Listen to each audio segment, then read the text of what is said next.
এই ভিডিওতে না বলে আমি থাকতে পারলাম না। দিন মানে ক্রিসমাস, তো দেখছি অনেক বড় বড় সেলিব্রিটি, কিছু কিছু সাধারণ মানুষও দেখি ক্রিসমাসের টুপি পরে, তারপরে হচ্ছে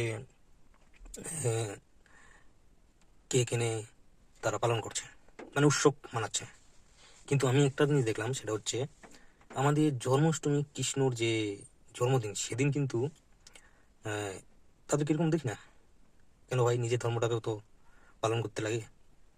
তো আমি বলবো, দেখো, অপর যে ধর্ম আছে তাদেরকে সম্মান করো, শ্রদ্ধা করো, নিজের ধর্মটাকেও তো ঠিক রাখতে হবে।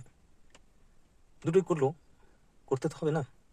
কিন্তু যে বড়দিন, যে ক্রিসমাস, সেটা আমাদের এখানে ভারতবর্ষে মানে ভালো রকম আয়োজন করা হয়। কিন্তু আমাদের দেখো, কৃষ্ণের যে জন্মাষ্টমী, সেটা কিন্তু আমি দেখি না। বড় বড় সেলিব্রিটি, বড় বড় যারা মানে মানুষ, তাদের কিন্তু এটা দেখি না।